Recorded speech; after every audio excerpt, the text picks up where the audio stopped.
The Brits love to complain about the Americans showing up late for every war. Well, maybe they should look at the HMS Vanguard. By the way, good morning. I'm Old Dead Man, your host. Welcome to War Thunder's website. Let's take a look at what's coming in the next major patch, the HMS Vanguard. By the way, I'm not joking. The Vanguard was the last battleship ever built. And despite the fact that design work started in the late 30s, the Vanguard didn't receive her commission until 1946, after World War II ended. The Lion-class battleships were supposed to keep Britain ahead of the Germans and Japanese, but the lack of available capacity prevented them from even potentially hitting the water before 1943.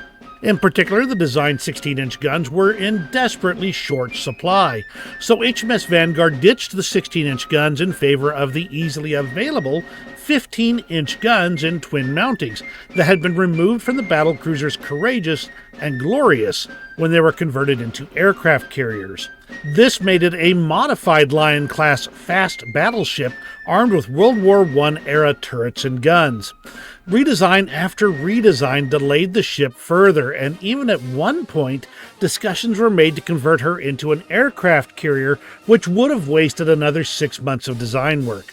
Many of the changes were due to lessons learned from the loss of the Prince of Wales, such as increasing the distance between the propellers to reduce the chance of a single torpedo strike, taking out both shafts on one side.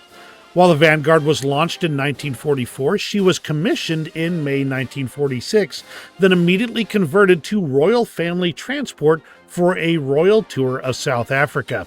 A second royal tour was cancelled for health reasons, royal health, not the Vanguard, and returned to her role as a flagship, first of the Mediterranean Fleet and then of the Home Fleet Training Squadron. She was refitted in 1955, placed into reserve immediately, then decommissioned and scrapped in 1960.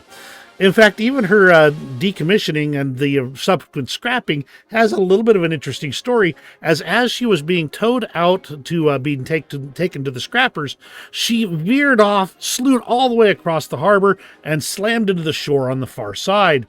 5 tugboats pulled her off, and she nearly ran aground again later, just an hour later, on the opposite shore.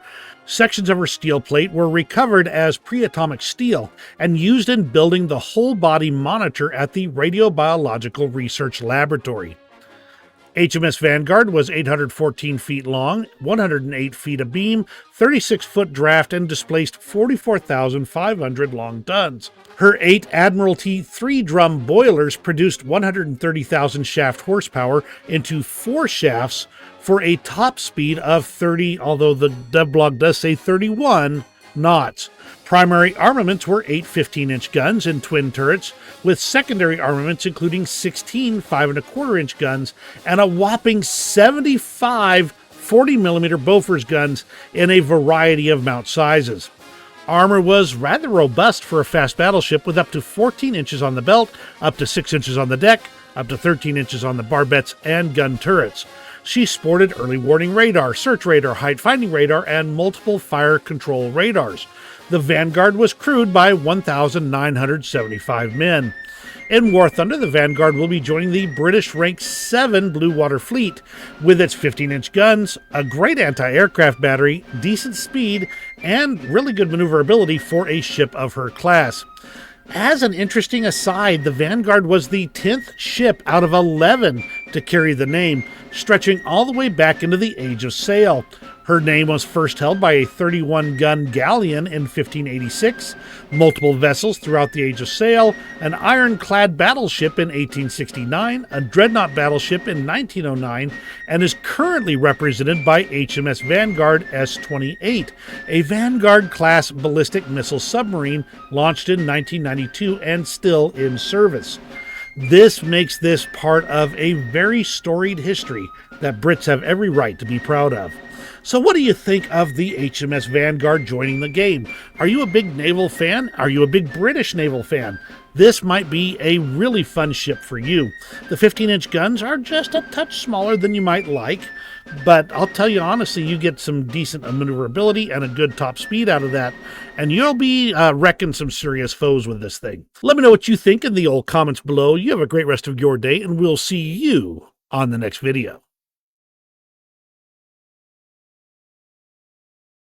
5 tugs managed to pull it back off, and they started to tow it again. And it 5 tugboats. Her Admiralty 3 drum boilers produced